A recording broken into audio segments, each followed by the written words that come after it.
on radical Islam taking a backseat to the war on guns. Joining us now is Dan Gross. He's president of the Brady Campaign and Center to Prevent Gun Violence. He joins us on set. Dan, thanks for coming on this morning. Good to be here, Tucker. So what's an assault rifle? I mean, it's not a question of talking about certain kinds of guns. It is, though, because hold on, wait, stop. The president has said, and Democrats in Congress say, that we should ban assault weapons or not let terrorists get their hands on assault weapons. So before we proceed, let's define it specifically. What is an assault weapon? No, I'm not here to define what assault weapons are. I mean, Can anyone define it? Have you heard anybody define it? We are against certainly weapons of war that are intended only to take human life. But let's talk about what I wanted to talk about here. Well, but hold on, wait, hold on. The whole conversation about guns this week is assault weapons. This is a weapon of war. It's scary. That's absolutely not true. Well, you concede that you can't make meaningful law unless you define your term. It's not the conversation that's happening in Congress. It's not the practical legislation that's being proposed. So we should talk about that because there's going to be a vote Monday. We're talking about what we can do to keep any kind of gun, an assault weapon or a handgun, out of the hands of people with hate in their hearts, people intent on doing harm. And there's a lot that we can do, starting with the legislation that's being proposed. Let's address that then. I'm interested that you wouldn't define it, but let's move on to that. The legislation proposed would prevent people on the terror watch list or on the no-fly list from buying firearms. So they would be stripped of a constitutional right without due process.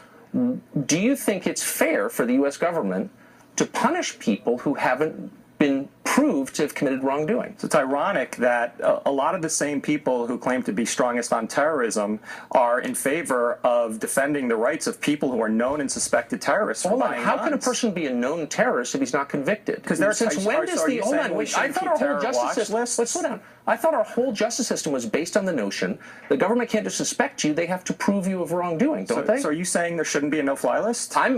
That's a separate argument. Well, no, why? That's without due process. Here's what I happen to think, since you asked. Yeah. If we don't think you're trusted to fly, if we think you're so dangerous you can't get in an airplane, what the hell are you doing living in my neighborhood? You should be in jail or you should be deported. You can have that. So I think that sure, okay, so you should have that conversation. But I want to ask you a basic question about American justice. Do you think the government should punish people without proving them guilty? I think if somebody is deemed to be a known and suspected terrorist, that they shouldn't be able to walk into a gun. Why don't you let me finish? Because it's a basic question. Because if somebody is a known or suspected terrorist, the same kind of person you wouldn't want to let me finish one sentence, please. Okay. If a known or suspected terrorist, somebody who you don't think should live in your neighborhood, and you're prepared to make that decision, you think that same person should be able to walk into a gun store and buy a gun? Should the person be allowed to vote? And that's where the American public, stands. Look, you do this for a living, so I think it's fair to ask you a question that's a little bit deeper than just what a poll might reflect, which is, what other rights should we take away from people we suspect of being bad people? This is what I think, and this is what the American public thinks, and we agree. But I'm not reading polls. I'm telling you, I started by saying this is what I think.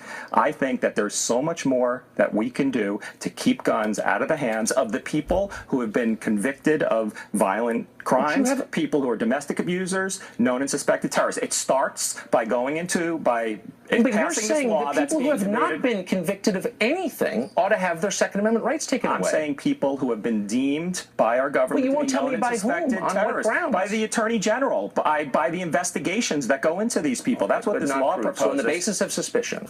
On the basis of suspicion, you want to kick these people out of your neighborhood. That's what you just said. No, I'm saying you said you don't want to have them live in a neighborhood. Yeah, but I think you should be convicted before being punished because I'm an American. Well, listen. Great. I'm sorry, we're out of time. I'm being told. All right. Good talk.